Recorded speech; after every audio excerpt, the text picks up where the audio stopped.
ahead and grab a Bible and turn to Exodus chapter 16. I'm Petey, I'm the senior pastor here. I'm glad you've joined us. I want you to have a Bible in your hands because as we walk through God's word together, we believe it has the power to transform us far deeper than anything that I can say, and so I want us to make sure we keep God's word in front of us. In your pew Bibles, it's page 100. Exodus chapter 16. Exodus is the story of God rescuing the Israelite people from Egyptian slavery and leading them across the wilderness on their way to the promised land. So we're going to pick up Exodus 16, starting in verse 1.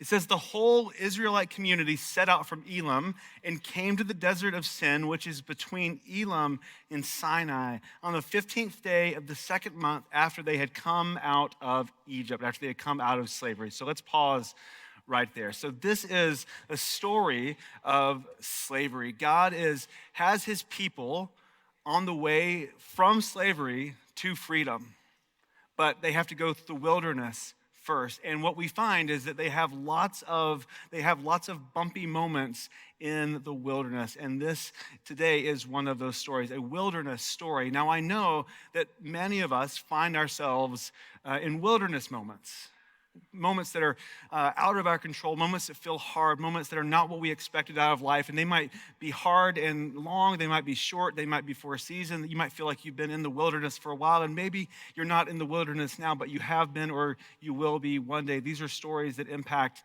all of us, wilderness stories. Last week, I was looking for a book to read. I had finished a fiction book, and every night before I go to bed, I'm just like going through a fiction book for as long as I can take before I fall asleep. And so I had run out of a book. I was looking for one to read. And during the season of Lent, the thing that I give up every year is I try not to buy any consumer items for myself if I can help it. Now, I think to bend that role to buy a new book is probably the least of my concerns. But I was trying to find a book I had already read. And so I stumbled across on our shelf a book I've read twice called The Road by Cormac McCarthy. And if you've ever read The Road, it is a weird book. It is a post-apocalyptic story of a father and a son, a father and a young son. They don't have names, they're just father and son. And almost the entire book is just the two of them talking as they go through this post-apocalyptic wilderness on their own. It is a true wilderness story. And as they navigate this world of danger and they can't find food and they're constantly threatened by all of these different things, you find them learning to hope in some very specific things. And I think they find hope in two places, and it's relevant for our story today. The first is that they find hope in the fact that they have to keep moving. They cannot stop, and they certainly cannot go back. There is no going back to the past. There is no getting back to the previous way of life. They can only keep moving forward. They only have hope if they move forward. And the second thing is that they have hope by each other's presence. That the Son and the Father to each other represent the only reason to keep moving, the only reason to survive. They represent hope to each other. Each other's presence represents hope. And so what we're going to see today is that receiving the presence of God will require letting go of the promises of the past. And this is not because the past is bad. Hear me say that, because I'm going to talk about this over the course of the sermon. It's not because the past is bad. It's because when we rush to the past, we often are trying to avoid growth. We rush to the past and we avoid growing in trust. That when we reach the limits of life in our own strength, we are tempted to double down rather than to reach out to God.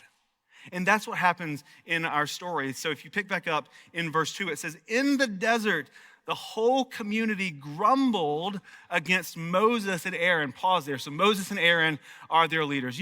I think the real miracle in this story is that God did not go, you ungrateful little, and just stop it all right there. Just cut them off. Right? They are complaining. Like within the last month, God set them free from Egyptian slavery, led them miraculously across the Red Sea to escape the pursuit of Pharaoh's armies, and had just provided water from nothing for them. And yet here they are grumbling. So like all of us, when we find ourselves in wilderness moments, it tests our faith. in God. Pick back up in verse 3. The Israelites said to Moses and Aaron, if only we had died by the Lord's hand in Egypt. There we sat around pots of meat and we ate all of the food we wanted. But you have brought us out into this desert to starve this entire assembly to death. So pause right there. So if you've read Exodus before, and if you haven't, that's fine. But if you've read Exodus, you probably remember something. Maybe you remember something. And that is they go into the wilderness not alone, but they go into the wilderness with a bunch of livestock. They take livestock with them on their journey. And so what you need to know is they're not starving, they're not hungry, and they're not out of food. But they can see the future. We're in this desert for who knows how long. What happens when the livestock runs out? And the thing is that they're not hungry. This isn't about hunger. This is about the fear of hunger. And those are different things. They're afraid of a future that they have no control over. There's a fear of hunger. And what fear does is fear often drives us to the past. For them, it was, if only we were back in Egypt. There, we sat around pots of meat. Forget the slavery. Forget the oppression. Forget the endless brick making by our taskmasters and the oppression. Forget all of that. We had pots of meat. It was so much better in the good old days. We love to think back and go, wasn't it so much better before this wilderness? Some of us are like Uncle Rico and Napoleon Dynamite, where we just can't stop thinking about the good old days. If only we had gone back to high school and played football, we could have won state. There's just something about the past that always seems like it was under control, like it was successful, like it was comfortable. And it can be appealing, especially when the present is uncomfortable and the future is uncertain, to want to go back to the past. Now, look, I don't like discomfort any more than you do. In fact, there's a reason that churches have a famous saying that this is the way we've always done it. That was a joke, by the way, guys.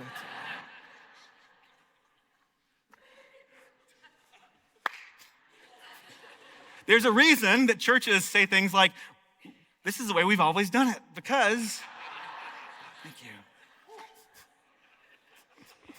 Because what happens is we don't like discomfort. But here's my question for you this morning. What if discomfort is a sign that God is working? What if the discomfort of the wilderness is a sign that God is doing something that you could not do on your own? One theologian, Carmen Joy Imes, said that far more than just a place to pass through, it is the workshop of Israel's becoming. The wilderness is their temporary destination that makes them who they are. See, God's not in a hurry to get them out of the wilderness. When we get in the wilderness, we like cry out to get out of it. We want to be done with it. We want to move on, or we want to go back. But God is not in a hurry. He is patiently working the Egypt out of them. He's working the past out of them. And the discomfort of the present created in them a fear of a future that they weren't in control of. And so rather than let God use the wilderness, they wanted to run back to what was familiar. Last week, Pastor Emily Hamilton said that there is no irredeemable wilderness we could ever walk through. Whatever is unclear and uncertain and out of your control is something that God may be using for what he wants to do into your future. God doesn't want you to rush to the past. He wants you to rush to him because he may have something better for you. In fact, this is what happens in our text. Pick back up in verse 4. It says, then the Lord said to Moses, I will rain down bread from heaven for you. The people are to go out each day and gather enough for that day. In this way, I will test them and see whether they will follow my instructions, to see whether they are inclined to be people who are obedient to me.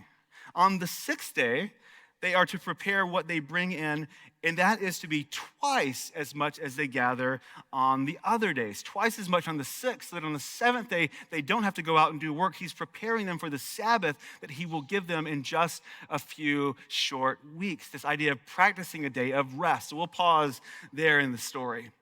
There are two temptations to go back to the past. The first is to go back to Egypt. The second is to hold on to yesterday's bread. The test is powerful, but it's simple. Every day, God will give you bread. If you don't try to hold on to more than you need, you'll have bread tomorrow. If you hold on to what you do not need, it will rot and stink and be no good for your consumption. It's a powerful test. God is saying, do they want to walk with him daily? Or do they just want bread? Do they want to know God intimately, or do they just want control over their circumstances? Do they want God's presence in their life, or do they just want miraculous delivery from the discomfort of the moment so that they could go back to whatever was comfortable before? And those are questions for us too, by the way. Do we want God's presence, or do we just want God to get us back to where we are in control and comfortable and capable and competent? The wilderness draws out our desires to maintain control. So here's what happens. If you go down to verse 20, and it says, some of them, you knew where this was going. Some of them paid no attention to Moses. They kept part of it until morning, but it was full of maggots and began to smell. So Moses was angry with them, as you might imagine. See, when we try to get out of the wilderness by reaching for what's worked in the past, we exchanged faith for certainty. We exchanged faith for control. We exchanged faith and trust in God for comfort. And it might not seem too bad in the moment, but what it does is it rots our trust in God. So recently I was going into a difficult conversation. I knew that someone was wanting to meet with me, and they wanted to say some negative things. And I was preparing myself for the conversation. I was really going, I can prepare an argument that just really puts this person in their place. And that was the temptation to go like, let me get prepared so that when they come and they say this thing, I can just put them in their place. And yet what I realized, there are two problems with that. The first is it doesn't allow me to show up with a posture of wanting to love and hear and care for that person. But the second problem was this. I didn't want to show up and trust God in that conversation. I wanted to show up and trust my abilities. And that might have been fine. It's okay to show up prepared for a conversation. But what would happen is I would not trust that God could use me even when I'm weak. I would not grow in any way that God would show up into my brokenness, into my wilderness, into the hard moments of my life. And so I had to let go of showing up one way and go, God, I will show up and listen and trust that whatever comes my way in this conversation, you are in control. Because whether it's a big thing or a little thing in your life, it's hard for us to imagine that the thing that we're struggling with might be the thing that God wants to use to form us. Pastor Tim Keller said, over and over again, God meets us in the wilderness. He meets us in the desert. When we think our life is on a detour, it's really spiritual Main Street.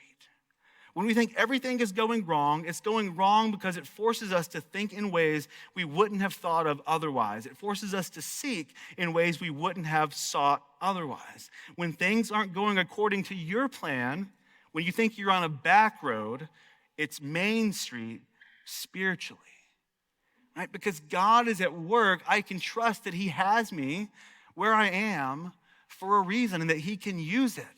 That even when things don't feel good, when things stop working, when things aren't going how I expected, I don't have to run from it to try and get my life back on track or to some previous state of comfort or control. Because here's the thing, for Christ followers, the benchmark of success is not the past, it's the presence of God. The benchmark of success is not the past, it's the presence of God. It's true for a church. It's true for your life. You see, This is not a story about food. It's a story about God's presence. The primary thing in this text is not that God feeds them, it's that God's presence is with them every day, and they're supposed to learn through the manna that God will show up, that he'll be there, that they can rely upon him, not just for food, but for everything, for things that are far more important than just food. And don't miss this. If they don't trust that God is with them when things are going wrong, they'll never believe that they need God when things are going fine. If they don't trust that they need God when things are going wrong, that God is with them, then they'll never believe that God is with them when things are going fine. And for most of us, for most of our lives, we're pretty good at making things go just fine, and therefore we don't believe that we need God's presence. And that's the end game of this text, to show up, to trust, to know that God's presence is with them. Go down to verse 9. In verse 9 it says, "Then Moses told Aaron, 'Say to the entire Israelite community, come before the Lord, for he has heard your grumbling.'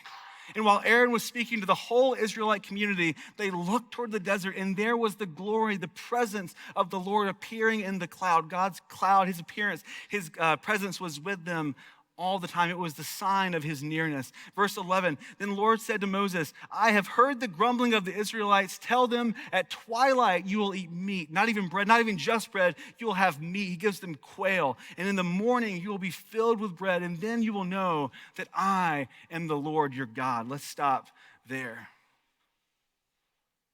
God provided for these grumbling little complainers. Doesn't that make you feel better? It makes me feel better.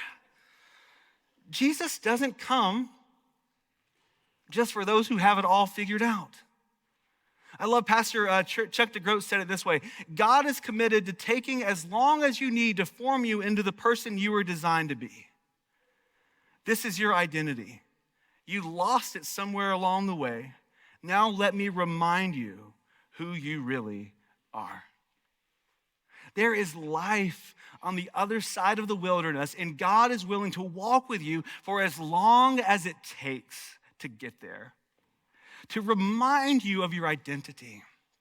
And for the Old Testament Israelites, the identity was that God had rescued them from Egyptian slavery. That was their identity. For us, it's that God has rescued us from the grip of sin and death through the death and resurrection of Jesus. That is our identity. That is who we are. God is patiently walking with you until all of the brokenness, all of the sin is out of your journey. He's patiently waiting and working with you to get rid of the Egypt that clings so close to our souls. And the same God who provided the manna on the ground daily gives us his presence all the days of our lives. Here's what Jesus said: "I am the bread of life. Your ancestors ate the manna in the wilderness, and yet they died. But here is the bread that comes down from heaven, which anyone may eat and not die. I am the living bread that came down from heaven. Whoever eats this bread will live forever. This bread is my flesh, which I will give for the life of the world." Just like the Israelites woke up every morning to manna freely on the ground that they did nothing to earn, Jesus gives his life freely on the cross. He gives his body on the cross that we did nothing to earn it or deserve it, but he sacrifices for us. That's our story. That's who we are. And he says that the Old Testament Israelites, that God gave them manna and that they ate it, and then that manna did not eternally save them. But his bread, his body, his flesh is better. It's not just a daily sustenance that they need more of the next day. It is an eternal sustenance that will connect them forever to the God who loves them now and for eternity. That God gives us his loving presence to walk with us every single day to sustain us. He gives us something better than bread. He gives us his son. About a decade ago, I was playing basketball, and I may have shared this before, but when I play basketball, I can be a little chirpy. I can talk a little trash sometimes. I'm not bragging about it. I'm just telling you that it's true. It's true. Maybe it's a confession, like it's true. I'm not saying it's a good example to follow. But about a decade ago, I was playing basketball and I was talking some trash, and a guy drove past me to the hole, and as he went by, he took his elbow and he put it into my side. And he cracked a rib, and I finished the game, don't worry. But I went to the doctor after. They took an x-ray and they said, yeah, you have a cracked rib. There's nothing we can do about it. You just have to deal with it. And so that was the thing that I was like complaining about. It was the thing I was grumbling about, was the pain in my rib. But when the x-ray was taken, they said, but we found some spots in your lung. And so that doesn't need to be a story. We did some more invasive procedures and found out it was nothing to worry about, so it's fine. But what I saw was the x-ray revealed something else, right? And so the wilderness is revelatory. Whatever we're grumbling about, whatever we're complaining about, that's the thing we focus on, but the wilderness reveals something bigger. And that is, I would say that when you're dissatisfied, when you're grumbling, when you're complaining about whatever it is, it reveals a larger discomfort and grumbling with God. Your dissatisfaction with life reveals a dissatisfaction with God, with trusting that God will actually provide, that God is good, that his presence is with you, and that it matters. And what we find is that if we want to receive the presence of God, it will always require letting go of the promises of the past, meaning it will require letting go of all the ways that I've tried to save myself. Because what we find is those things don't work, they stop working for us, and then we grumble because we think it's God who's let us down, but really we've put our trust in something other than God, and it's what's letting us down. But God is always on the move. He's always with us, wherever we find ourselves. Whatever you go through, God is with you. I want us to close our sermon with just a time of confession, with a time of reckoning and wrestling with our own hearts and our own grumbling, complaining. And so we're going to have a responsive confession, and I'll leave some time for silent reflection and confession for you as well. So the confession is simply this, that we should come before the Lord, for he has heard our grumbling. That just like the Israelites grumbled and came before God, God heard them and was near. God hears us and is near. The bread of life, Jesus, comes near in our grumbling. God, we come before you as living contradictions, those who know our need but are also prone to grumble. Jesus, be our bread of life. We are tempted to rely on ourselves rather than trust God. Jesus, be our bread of life. We are tempted to hoard rather than release our grip on what we can control. Jesus, be our bread of life. We are tempted to look back, to idolize the past and long for less than God's future. We are hungry and thirsty for your presence and promises. Jesus, be our bread of life.